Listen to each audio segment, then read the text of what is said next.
थोक के अंडे बेचने वाली सास बहू।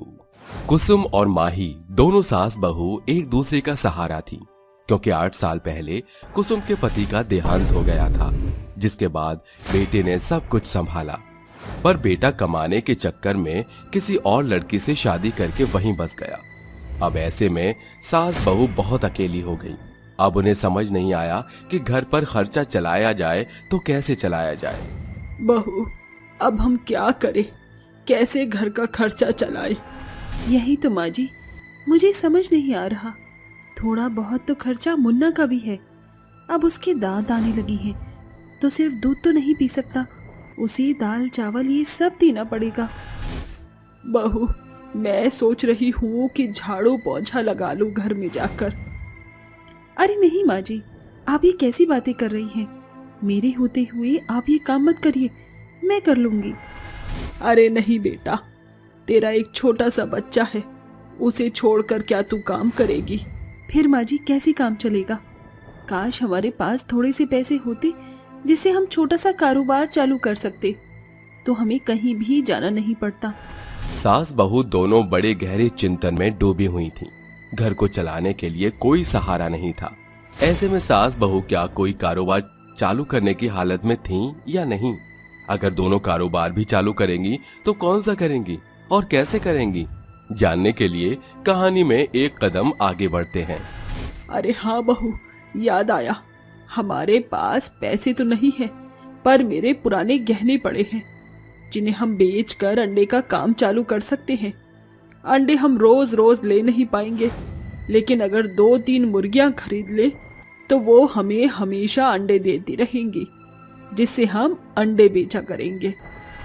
अरे वाह माँ जी, आपने क्या आइडिया सुझाया है, हम ऐसा ही करेंगे अब। ठीक है बहू। अगले दिन कुसुम सुनार की दुकान पर अपने गहने दे आती है, जिसे देखकर बदले में कुछ पैसों से अच्छी खासी 3 मुर्गियां खरीद लेती है। तभी दोनों सास बहू उन मुर्गियों को दाना डालती हैं और उनका अच्छे से ख्याल रखती हैं। तो कुछ ही दिनों में वो मुर्गियां अंडे देने लगती हैं, जिसके बाद सास बहू छोटी सी रेहड़ी पर अंडे बेचना शुरू कर देती हैं। अरे भाई, अंडे ले लो, अंडे, ताजा ताजा अंडे, आइए आइए, ले जाइए, मात्र 5 रुपए का एक अंडा। मैं कोशिश करती हूँ। आइए आइए, 5 रुपए का एक अंडा लीजिए, ताजा ताजा अंडे। अरे कल है संडे, बनाकर खाइए अंडे।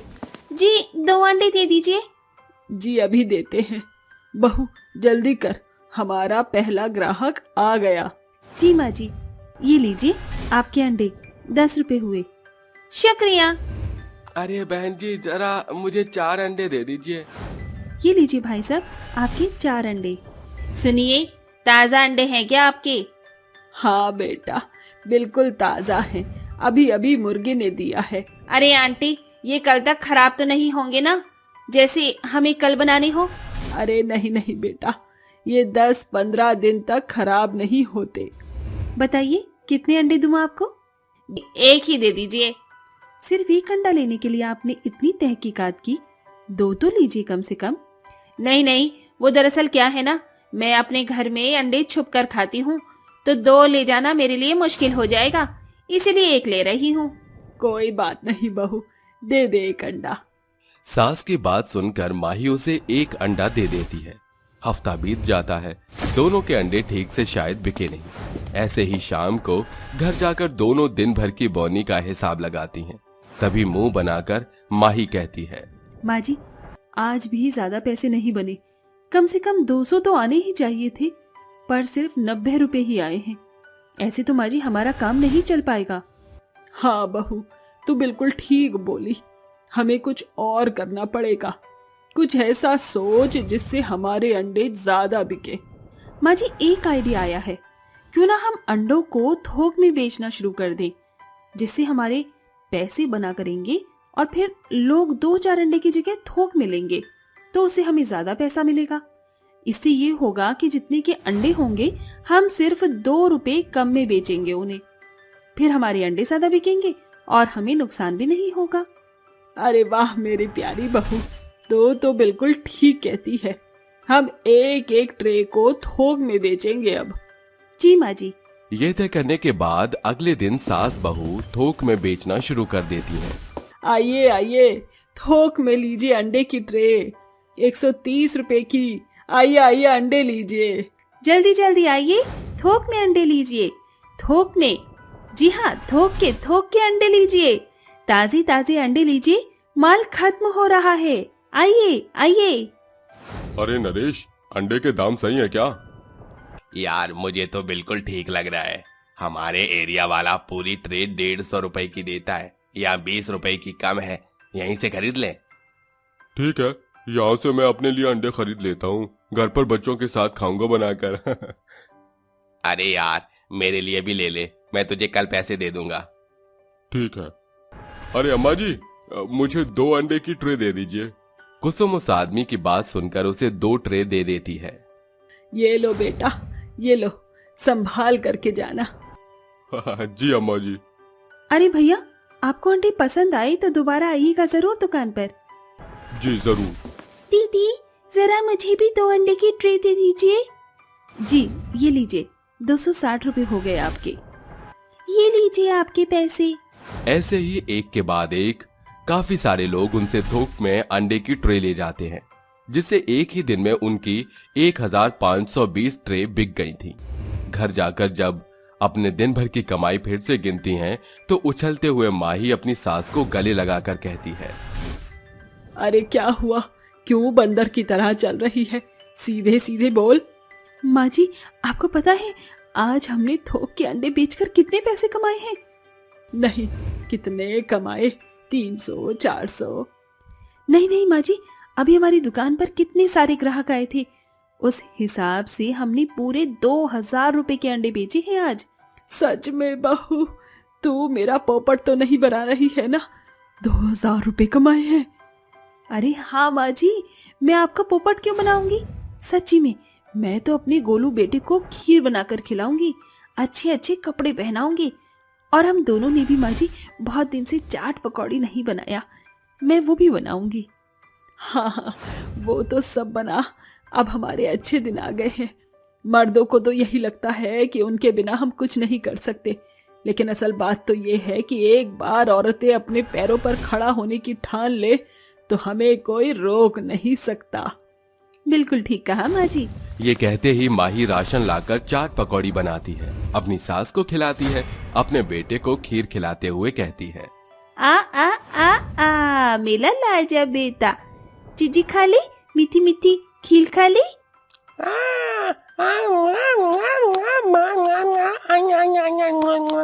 अरे अरे माँ जी, देखिए तो कैसे खीर खाकर उछल रहा है। खीर पसंद आ गई इसे? हाँ हाँ बहू, खिला दे, वैसे भी खाने लायक तो हो ही गया है। तू भी तो खा लियो, थोड़ी देर बाद पकौड़े ठंडे हो रहे हैं और अच्छे भी बनाए हैं तूने। शुक्रिया माँ जी, और खा लीजिए आप। अपने बच्चे को खिलाने के बाद माही उसे सुला देती है और मुर्गियों को दाना डालने चली जाती है। सुबह होती है, उसकी मुर्गियां बांग देती हैं और दोनों सास बहू फिर से अपने अंडे को थोक में बेचने लगती हैं। आइए आइए, थोक में अंडे खरीदिए, ताजा ताजा अंडे लीजिए। जल्दी आइए, ऑफर सिर्फ 1 हफ्ते तक सीमित है। आइए आइए, अंडे लीजिए। जी ऐसा करिए, मुझे 3-4 ट्रे दे दीजिए। वो क्या है ना, हमारे घर में कल अंडा बिरयानी बनेगा तो बहुत सारे लोग आएंगे। जी जी, ये लीजिए। अरे आप इतनी ट्रे आराम से ले तो जाएंगी ना? जी आप फिक्र ना करें, मेरे पति यही हैं, वो संभाल लेंगे। एक बार को पति का लफ्ज सुनकर माही उदास हो जाती है। फिर जब अपने बच्चे की झलक याद आती है और वो फिर से एनर्जी के साथ अंडे बेचना शुरू करती है। बहू, उसके बारे में मत सोच जिसने तेरे बारे में नहीं सोचा। जी माँ जी। वक्त बीतता है, उनका थोक में अंडे बेचने का कारोबार ऐसे ही बढ़ता रहता है।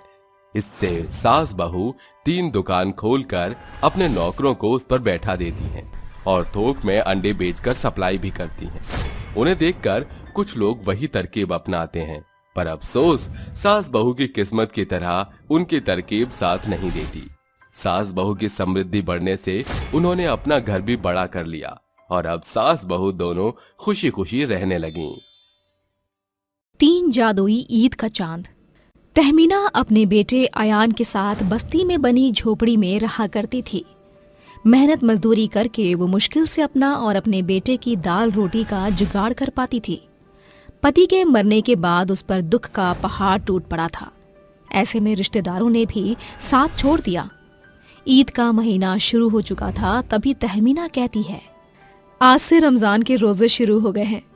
चलो अच्छा ही है, आज पगार मिलने की भी तारीख है।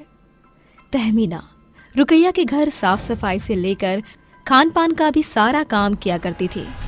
रुकैया काफी समृद्ध थी, पर वो बेहद ही कंजूस किस्म की औरत थी।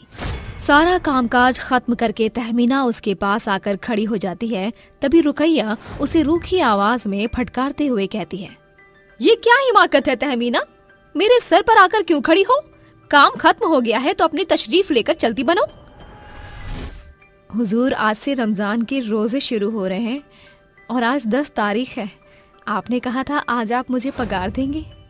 आहा, काम तो तुम एकदम ढीली होकर करती हो, वो भी सफाई से नहीं, पर पैसे लेना कभी नहीं भूलती। आज मेरे पास पैसे नहीं है। मैं तो आपके भरोसे पर थी। आज रमजान के रोजे का पहला दिन है। ऐसे में अगर आप भी मुझे पैसे नहीं देंगी तो मैं रमजान की जरूरत की चीजें कैसे खरीदूंगी? वो सब मैं नहीं जानती, अभी तुम जाओ। अमीर रुकैया को अपने ऐशो आराम के आगे गरीब तहमीना की बेबसी नहीं देखती। हताश होकर तहमीना अपने 5 साल के बेटे को गोदी में उठाकर घर की ओर चल पड़ती है। माँ के उदास चेहरे को देखकर आयान कहता है, अम्मी, आप उदास क्यों हैं? कुछ नहीं बेटा, लगता है अल्लाह मियाँ मेरा इम्तिहान ले रहे हैं। थोड़ी ही देर में तहमीना अपने बेटे के साथ घर पहुंच जाती है और वो कहती है, या अल्लाह, मैं तुझसे शिकायत नहीं करूंगी। ये रूखा सूखा भी मेरे लिए 56 भोग से कम नहीं। इसे खाकर मैं आज की इफ्तारी पूरी करूंगी। ये कहकर तहमीना नमाज पढ़कर अल्लाह से इबादत करने के बाद रमजान का रोजा खोलती है। ऐसे ही लगातार हर दिन वो रुकैया से अपनी मेहनत के पैसे मांगती, पर रुकैया उसकी बातों को टाल दिया करती।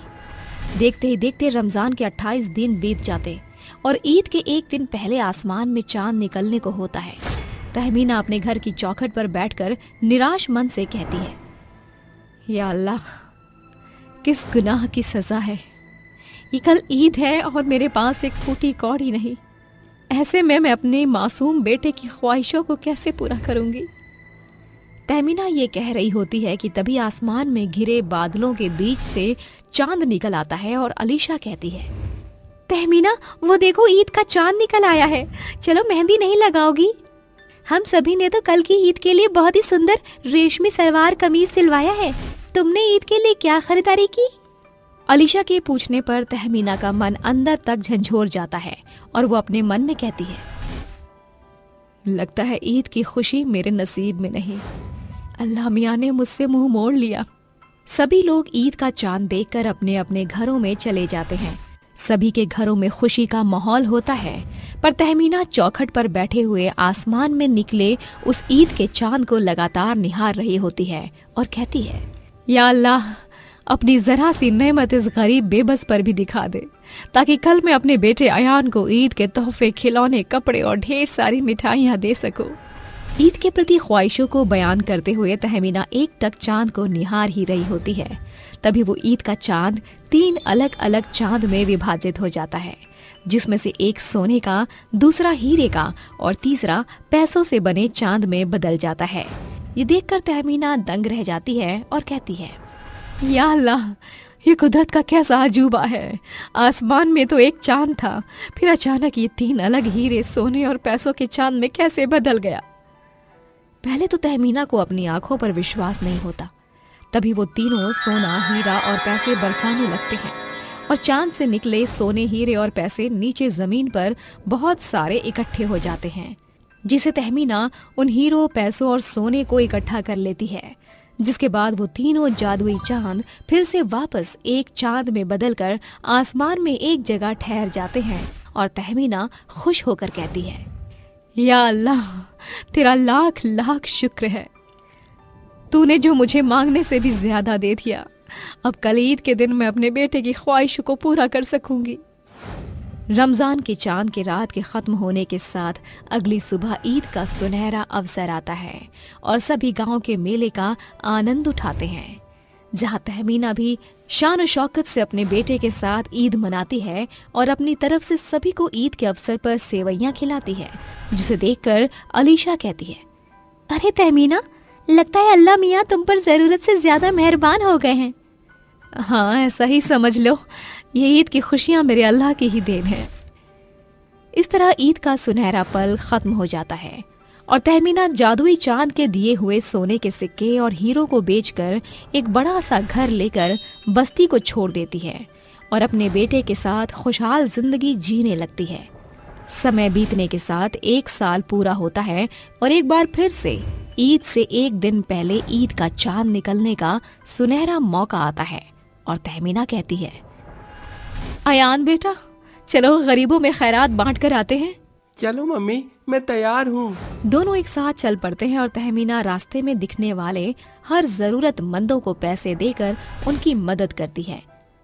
तभी उसकी नजर एक बूढ़े आदमी पर जाती है जो एक अमीर साहूकार के आगे गिड़गिड़ा कर कहता है, सेठ जी, अगर आप मुझे उधार नहीं देंगे तो मैं अपने परिवार की खुशियाँ कैसे खरीद पाऊंगा?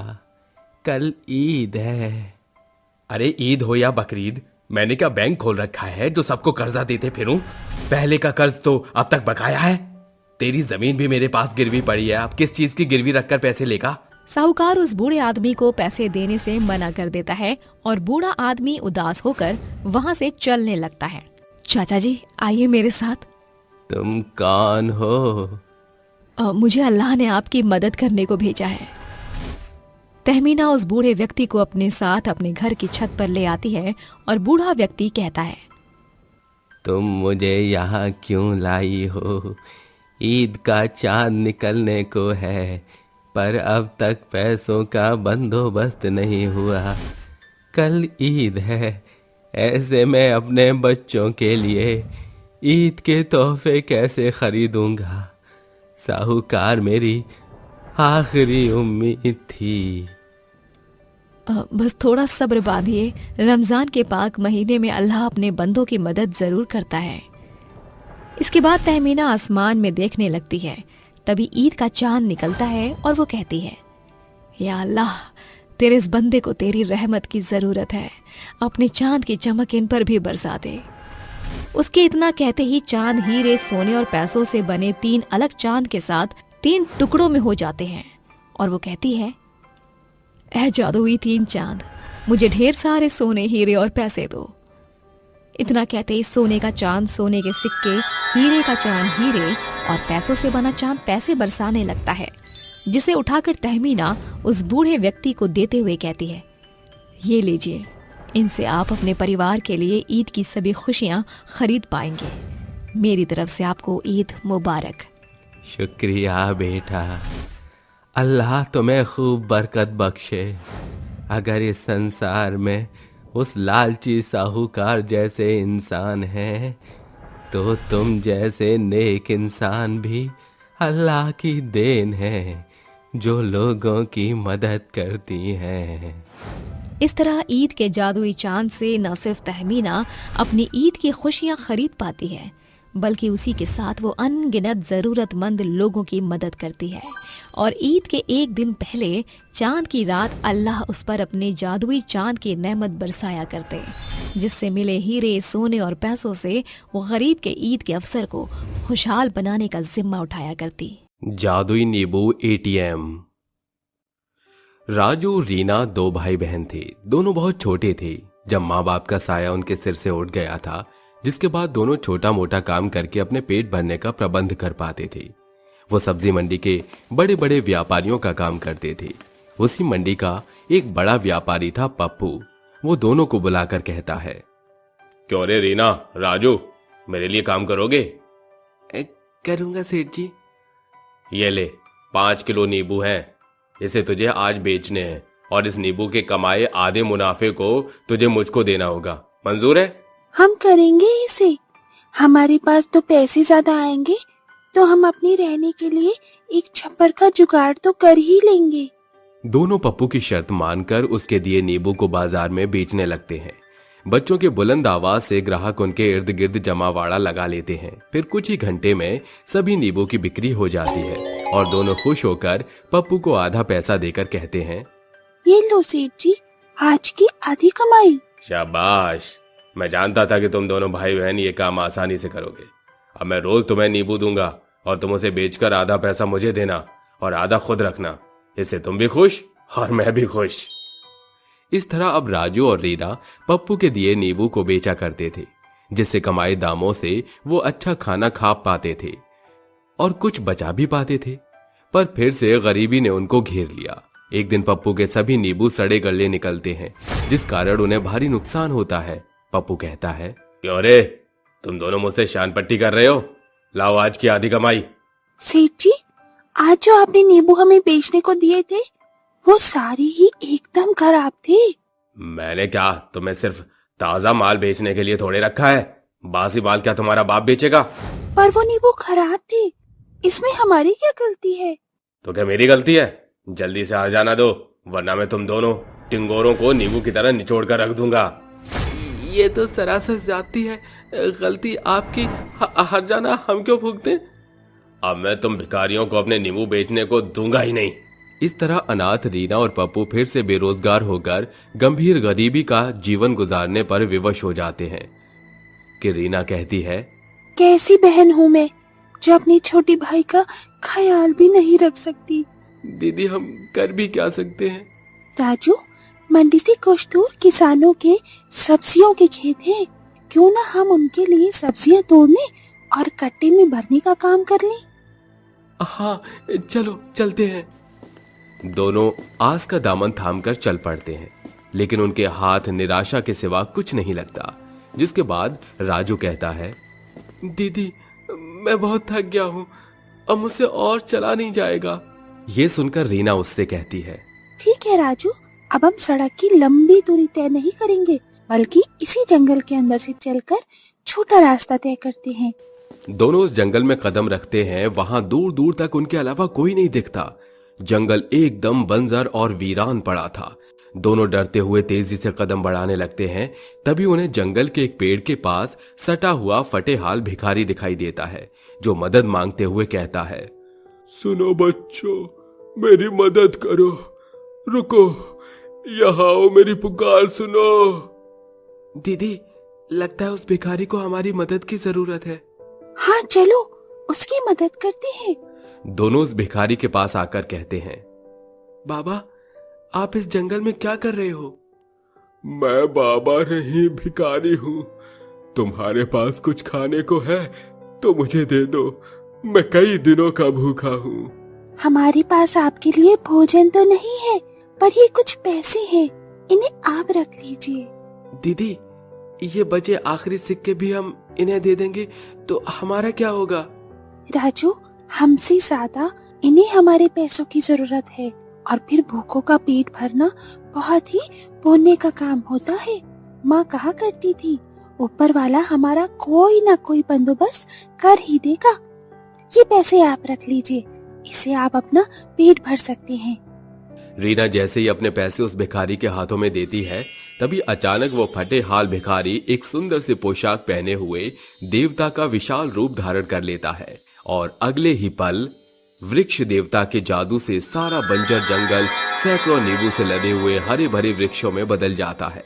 जिसके बाद देवता कहते हैं, आश्चर्यचकित न हो, वो भिखारी का स्वरूप सिर्फ एक माया जाल था। मुझे उस स्वरूप को धारण करना आवश्यक था ताकि मैं तुम्हें परख सकूं।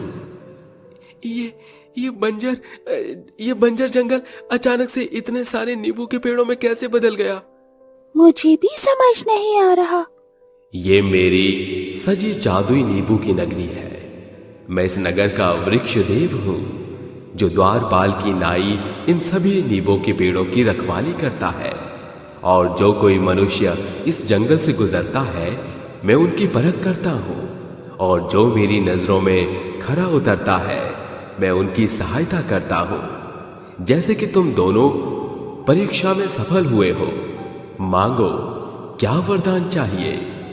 हम नींबू बेचा करते थे, उससे हमारी जिंदगी भी अच्छे से गुजर बसर होने लगी थी, पर अचानक सब कुछ बिगड़ गया। हम फिर से नींबू बेचना चाहते हैं। ये सुनकर वन के वृक्ष देव जंगल के वृक्ष से एक नींबू तोड़कर उस पर अपनी जादुई छड़ी घुमाकर एक जादुई नींबू के एटीएम घर का निर्माण करते हुए कहते हैं, ये एक जादुई नींबू का एटीएम घर है। जब कभी भी तुम इस एटीएम मशीन से नींबू मांगोगे तो ये तुम्हारे कहे अनुसार नींबू की बरसात करेंगे और उन्हें बेचकर तुम अपना जीवन यापन कर सकते हो। तथास्तु।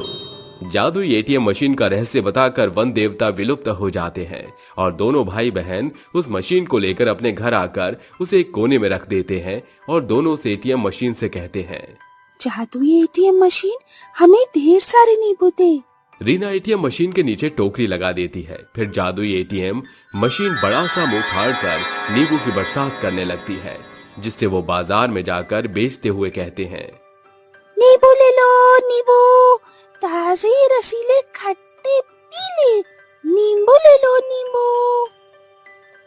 कैसे दिए ये नींबू गुड़िया? 150 रुपए किलो।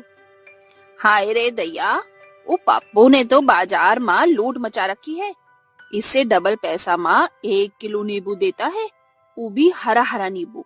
और तुम दोनों बच्चे आधा रेट में इतना रसीला चिकना और पीला नींबू देते हो। हमका भी 2 किलो बांध दो। नींबू की न्यूनतम कीमत दर सुनकर बाजार के सभी लोगों की भरमार उन दोनों बच्चों की दुकान पर लग जाती है और ऐसे ही वो हर रोज अपनी जादुई नींबू एटीएम मशीन से नींबू निकालकर उन्हें बाजार के बाकियों से सस्ते दामों पर बेच दिया करते।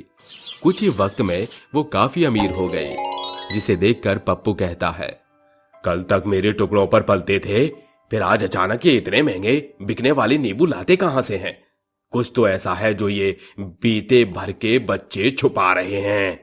नींबू के पीछे का रहस्य जानने के लिए पप्पू बाजार उठ जाने पर उनका पीछा करते हुए घर तक आ पहुंचता है, जहां वो जादुई नींबू के एटीएम मशीन से रूबरू होता है और उनके घर में घुसकर बोलता है, पप्पू से चालाकी?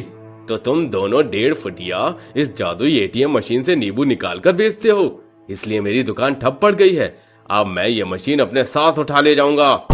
पप्पू जैसे ही अपने लालची हाथ आगे बढ़ाकर उस एटीएम मशीन को छूने की कोशिश करता है, जादुई एटीएम मशीन मुंह खोलकर अनगिनत नींबू की भरमार करते हुए उसे खूब लताड़ती है, जिसके बाद पप्पू डरकर वहां से 9-2-11 हो जाता है और इस तरह अनाथ रीना और राजू उस एटीएम मशीन से अपने जीवन की बिगड़ी दशा को पूरी तरह से बदल देते हैं। बहरी बहू। सुनीता अपनी माँ राधा और अपने पिता नरेश के साथ रहा करती थी। सुनीता लगभग 15 साल की थी। उसके आसपास कोई भी फोन यूज करता तो सुनीता की नजर उस पर पहुंच जाती और वो उस इंसान को बहुत ही गौर से देखा करती। ऐसे ही एक बार की बात है, सुनीता की दोस्त नैन्सी आती है। सुनीता नैन्सी के हाथ में एक बड़ा सा स्मार्टफोन देख लेती है, जिसके बाद सुनीता को भी फोन चलाने की चाह जाग जाती है और वो अपनी दोस्त नैन्सी से बोलती है, अरे नैन्सी, तुम्हारे हाथ में तो ये फोन बहुत ही अच्छा लग रहा है। क्या तुम मुझे अपना फोन दिखा सकती हो? अरे हाँ सुनीता, बिल्कुल देखो, ये फोन मेरे पापा अमेरिका से लेकर आए हैं। ये फोन बहुत ही ज्यादा अच्छा है। इतना कहकर सुनीता नैन्सी से उसका फोन ले लेती है और चलाने लगती है और वो खुशी से बोलती है, यार तेरा फोन तो सच में बहुत ही ज्यादा अच्छा है। मेरा तो मन कर रहा है कि ये फोन मैं ही रख लूं अपने पास। जब तुझे इतना ही अच्छा लग रहा है तो तू अपने पिता को बोल कि वो तुझे फोन दिला देंगे। हाँ तो बिल्कुल सही बोल रही है। मैं आज ही जाकर अपने पिताजी से फोन के बारे में बात करती हूँ।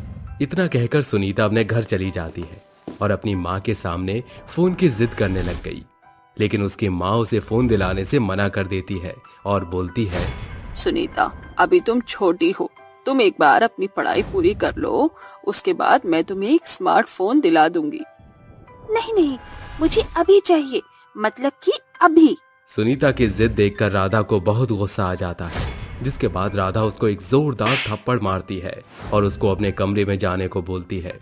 सुनीता पैर पटकते हुए अपने कमरे में चली जाती है। शाम को जब सुनीता के पिता नरेश घर आते हैं, तब सुनीता अपने पिता के सामने फोन की इच्छा जाहिर करती है, लेकिन नरेश ने भी उसको फोन दिलाने से मना कर दिया और उसको समझाते हुए कहा, बेटा सुनीता, तुम अभी छोटी बच्ची हो, अगर तुम फोन ले लोगी तो तुम्हारी पढ़ाई पर गलत असर पड़ जाएगा। क्या तुम चाहती हो कि तुम्हें कोई नालायक कहकर बुलाए? नहीं पिताजी, मैं चाहती हूँ कि अगर कोई मुझे देखे तो एक इज्जत भरी नजरों से देखे, ना कि कोई मुझे नालायक कहे। नरेश सुनीता को गले लगाता है और उसे अपने पास सुला लेता है। ऐसे ही अब समय बीतने लगा और देखते ही देखते अब 5 साल गुजर गए। सुनीता को अब नरेश ने एक अच्छा सा स्मार्टफोन दे दिया, लेकिन सुनीता को एक बहुत ही गंदी आदत लग चुकी थी। फोन आने के बाद ही वो अपने कानों में लीड लगाकर रखा करती। खाते वक्त, नहाते वक्त हर एक जगह लीड लगाकर ही रखती। सुनीता 20 साल की हो चुकी थी। सुनीता शादी के लायक हो गई थी। ये देख राधा अपने पति नरेश को बोलती है, नरेश जी, हमारी लड़की अब बड़ी हो गई है, हमें इसके हाथ पीले कर देने चाहिए। राधा तुम बोल तो बिल्कुल सही रही हो। मैं भी सोच रहा हूं कि हमारी बेटी अब बड़ी हो चुकी है, हमें इसकी शादी करवा देनी चाहिए। मैं अपनी बेटी के लिए कल ही रिश्ता देखने के लिए जाऊंगा। इतना कहकर नरेश और राधा खाना खाकर सो जाते हैं और अगली सुबह नरेश अपनी बेटी सुनीता के लिए रिश्ता ढूंढ के आ जाता है। और थोड़ी देर बाद जब वो अपने घर आता है तब अपनी पत्नी राधा को आवाज लगाते हुए बोलता है, राधा, मैंने हमारी लड़की के लिए एक रिश्ता देखा है, वो काफी अच्छी फैमिली है। अगर हमारी बेटी सुनीता वहां पर रहेगी तो बहुत ही ज्यादा खुश रहेगी। अरे वाह, आपने हमारी सुनीता का रिश्ता पक्का कर दिया। और ये बात तो सुनीता को पता ही नहीं है। ये चीज तो हमारी बेटी सुनीता को भी पता होनी चाहिए ना। हाँ, बिल्कुल। सुनीता, अरे सुनीता बेटा, नीचे तो आ जरा। राधा की आवाज सुनकर सुनीता नीचे आती है और बोलती है, क्या हो गया माँ?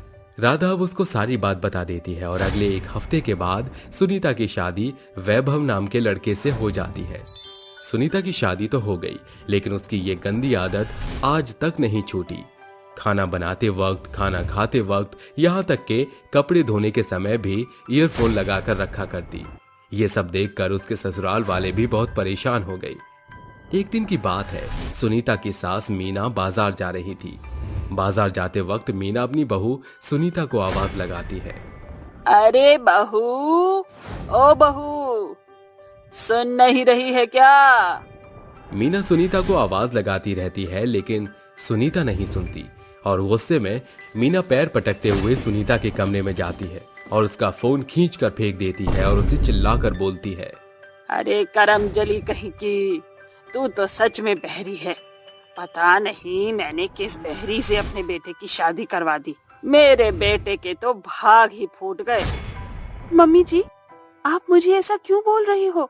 आखिर मैंने क्या किया है? तूने हम सभी की नाक में दम कर रखा है। तुझे मैं इतनी देर से आवाज लगा रही थी, लेकिन तूने एक बार भी नहीं सुनी। सुनीता किसी को कुछ भी नहीं बोलती, जिसके बाद वो अपने कानों में एक बार फिर ईयरफोन लगा लेती है और चुपचाप लेटकर गाने सुनने लगती है। ये देखकर उसकी सास को बहुत गुस्सा आता है और वहां से वो गुस्से में चली जाती है। ऐसे ही अब दिन बीतने लगते हैं और एक दिन हर रोज की तरह सुनीता गाने सुन रही थी। साथ ही उसने अपना फोन चार्जिंग पर लगा रखा था कि तभी उसके ईयरफोन में एक ब्लास्ट होता है। जैसे ही ब्लास्ट होता है कि तभी वैभव और मीना दोनों ही भागे भागे सुनीता के कमरे में जाते हैं, जहां वो देखते हैं कि सुनीता एक जगह बेहोश पड़ी हुई है और उसके कानों से खून निकल रहा है। ये सब देखकर वैभव बहुत डर जाता है और वो तुरंत अपनी पत्नी को अपनी गोद में उठाकर हॉस्पिटल ले जाता है। बहुत समय तक सुनीता का इलाज चल रहा था कि तभी थोड़ी देर बाद डॉक्टर बाहर निकल कर आता है और वैभव से बोलता है, मिस्टर वैभव, आपकी पत्नी घायल है, जिस वजह से अब वो सुन नहीं सकती। डॉक्टर की ये बात सुनकर वैभव को मारो एक झटका लग जाता है और वो फूट फूट कर रोने लगता है। रोते हुए वो डॉक्टर से पूछता है, डॉक्टर, क्या इसका कोई इलाज नहीं है? इलाज तो है, लेकिन उसमें काफी समय लग जाएगा। आप इन्हें टाइम टू टाइम हॉस्पिटल लेकर आया करिए। वैभव डॉक्टर की बात से सहमत होता है और वो अपनी पत्नी सुनीता को अब डॉक्टर के पास ले जाया करता और इस तरह वो उसका इलाज करवाता। ये देखकर सुनीता को अब बहुत ही दुख होता है और अब उसे समझ आ जाता है कि हर समय ईयरफोन लगाकर रखना कितना हानिकारक है। इससे उसकी सुनने की क्षमता भी चली गई। वो वैभव से माफी मांगती है और वैभव उसे माफ कर देता है, जिसके बाद वो अपने परिवार के साथ खुशी से रहने लगते हैं। मम्मी जी, ये देखो, ये गुड्डा तो रो रहा है, इसको चुप करवाओ ना। अरे बहू, वो कोई गुड्डा नहीं बल्कि तेरी छोटी सी बेटी है और उसे भूख लग रही है इसलिए रो रही है। कंचना उसकी बातों का कोई भी जवाब नहीं देती और वहां से भागते हुए अपने कमरे में चली जाती है। ये देखकर बेचारी सुनीता की आंखों में आंसू आ जाते हैं और सुनीता अपनी पोती के लिए दूध की बोतल लेकर आती है, जिसके बाद वो अपनी पोती को अपनी गोद में उठाकर उसको दूध पिलाने लगती है। हे भगवान, पता नहीं मेरी बहू कब ठीक होगी भी या नहीं। सुनीता खुद से बात कर ही रही थी कि तभी उसकी पड़ोसन मीरा वहां आती है और सुनीता की आंखों में आंसू देख मीरा सुनीता से पूछती है, अरे बहन, क्या हो गया? तेरी बहू कहाँ है? तेरी बहू के होते हुए तू अपनी पोती को दूध पिला रही है? मीरा की ये बात सुनकर सुनीता फूट फूट कर रोने लगती है और उससे बोलती है, अरे बहन, मेरे तो भाग ही फूट गए हैं। मेरी बहू नहीं बल्कि एक बच्ची है। बच्ची है? मतलब अगर बच्ची है तो एक बच्चे को जन्म कैसे दे सकती है? तू ऐसे नहीं समझेगी। रुक, मैं तुझे अभी सब कुछ समझा देती हूँ। इतना कहकर सुनीता 2 चाय के कप लाती है और उसे अपनी कहानी बताना शुरू कर देती है। रामपुर गांव में कंचना नाम की एक बेहद खूबसूरत लड़की अपनी एक बूढ़ी माँ फूलन देवी के साथ रहती थी। कंचना की माँ की एक टांग कब्र में लटकी हुई थी। वो अपनी बेटी की शादी अपनी आंखों के सामने करवाना चाहती थी।